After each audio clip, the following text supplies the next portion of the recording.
Maombi sio maneno yanayotamkwa tu kwa sauti, bali ni mawasiliano kati ya roho ya mwanadamu na Mungu aliye hai. Watu wengi huomba, lakini wachache hupata majibu. Sio kwa sababu Mungu hasikii, bali mara nyingi ni kwa sababu namna tunavyoomba ina makosa yanayozuia mbingu kujibu. Maombi yasiyo sahihi yanaweza kuwa mengi kwa maneno, lakini matupu kwa matokeo.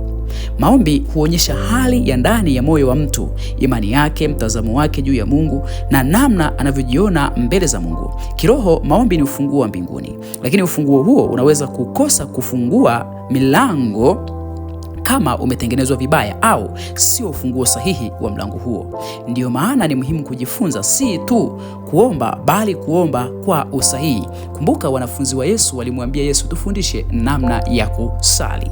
Somo hili litakusaidia kuepuka makosa hatari yanayofanywa na waombaji wengi na kukata tamaa, wakidhani Mungu hajibu, ila tatizo si Mungu bali ni msingi wa maombi yao. Ukielewa haya, maombi yako yatabadilika na majibu yataanza kuonekana. Namba 1.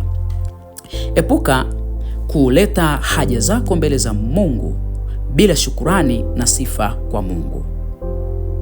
Maombi yanayoanza kwa malalamiko au mahitaji pekee huonyesha moyo unaomwona Mungu kama mashine ya kutoa msaada au ATM ya mbinguni, si kama Baba wa mbinguni au Baba anayejali. Watu wengi huenda kwa Mungu wakiwa na moyo wa mashtaka. Kwa nini hunijibu? Kwa nini mimi tu Mungu? Mbona wengine umewatendea, mimi hunisaidii? Huu ni moyo wa mashindano, si wa unyenyekevu, si wa kumfahamu Mungu. Ni roho ya mabishano ndani. Mungu anataka uje kwake kama mtoto, si kama hakimu. Maombi ya kweli ni ya kujinyenyekeza, si ya kujitetea au kumlaumu Mungu. Unapokuja chini ya mapenzi yake, utataka kuelewa Mungu ana mpango gani katika maisha yako. Kiroho, shukrani hufungua mlango wa uwepo wa Mungu. Bila shukrani, maombi yanabaki ardhini. Mungu hapendezwi na mtu anayemkumbuka tu wakati wa shida. Mtu asiye na shukurani hujenga mtazamo hasi maishani. Anapoomba bila shukurani, akili yake hujikita kwenye kile anachokikosa badala ya kile Mungu tayari alishakwisha kumtendea. Hali hii hufanya awe na wasiwasi, hofu, mashaka na kutokuridhika hata kabla ya majibu hayajaja. Kiroho, sifa na shukurani ni lugha ya mbinguni. Unapoanza kwa shukurani, unaonyesha uaminifu wako kwa Mungu, ya kwamba una uhakika Mungu atakujibu, na ndivyo anavyofanya. Hilo ndilo hufanya maombi yako yapate uzito wa kiroho. Kwa hiyo, kabla hujaleta haja, mshukuru Mungu, msifu kwa yale ambayo tayari amekwisha kuyafanya. Namba 2. Epuka kuchanganya nuru na giza, Mungu na shetani. Ni kosa kubwa kiroho kuomba kwa Mungu huku ukiamini pia nguvu za giza, hirizi, ramli na ushauri wa kishirikina. Hii huitwa imani inayochanganya. Kiroho Mungu hafanyi kazi kwenye moyo uliogawanyika. Ndio maana akasema ya kwamba kwa kuwa wewe ni vuguvugu, nitakutapika utoke katika kinywa changu, asema Bwana wa majeshi. Mtu wa namna hii huishi kwa hofu ya Mungu na hofu ya shetani, akidhani Mungu akishindwa atafanya shetani.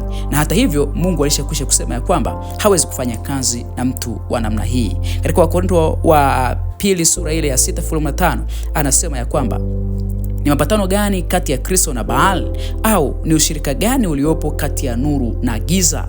Lakini pia katika Kutoka sura ile ya 20 fungu la 3 anasema usiwe na miungu mingine ila mimi.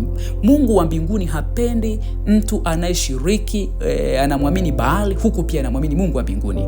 Unaamini katika jina la Yesu huku unaamini katika uchawi. Mungu hawezi kusikia maombi katika namna hiyo. Namba 3. Usikate tamaa katika maombi yako. Kukata tamaa ni ishara ya kwamba mtu ameacha kuamini mchakato wa Mungu. Kiroho, maombi mengi hujibiwa baada ya muda, si mara moja. Anayekata tamaa huacha mlango wa baraka ukiwa karibu kufunguliwa. Kukata tamaa hutokana na matarajio ya haraka. Mtu anapokosa subira huanza kuamini kwamba Mungu hajali. Hii humvunja moyo sana na kumfanya aache kuomba. Lakini kumbuka, Yesu alisema katika Luka sura ya 18 fungu lile la kwanza, imempasa mtu kuomba siku zote, wala usikate tamaa, wala asikate tamaa. Lakini pia katika Wagalatia sura 6 fungu la 9 anasema, msichoke kutenda mema, maana kwa wakati wake mtavuna pasipo kukata tamaa. Kwa maana yake Yesu alisisitiza sana ya kwamba unapoomba usikate tamaa. Leo hii kuna wachache wanakata tamaa, na kukata tamaa kunaondoa imani, ambapo ni chombo cha kupokea majibu ya Mungu. Yesu mwenyewe alifundisha kuwa maombi yanahitaji kudumu kuomba. Kuna mengine unaweza ukapokea kwa haraka, mengine yanahitaji muda kidogo, mengine yanahitaji uendelee kuomba. Imetupasa kuomba bila kukata tamaa, bila kukata tamaa kabisa katika maisha. Mungu si kiziwi wala si mkatili. Ni Mungu wa neema, ni Mungu anayejali watoto wake, hivyo hutamani kutujibu. Kwa hiyo kuna wakati mwingine anatengeneza hali ya kuendelea kujenga tension yako na Mungu. Kwa hiyo Mungu anapokusubirisha, usikate tamaa, endelea kusubiri, majibu yako yanakuja kwa uhakika. Epuka makosa haya matatu. Maombi yako yatabadilika kutoka kwa maneno tu na kwenda kwenye nguvu, kutoka kilio kwenda kwenye ushuhuda. Mungu anasikia. Swali, je, tunaomba kwa namna inavyompendeza? Ni kutie moyo sana wewe ambaye unaendelea kunifuatilia hapa Hope Rise Ministry. Ninakutakia baraka katika maombi yako. Kila jambo ambalo unaliomba, Mungu akakunyoshie mkono wake na kukutendea sawasawa na mapenzi yake.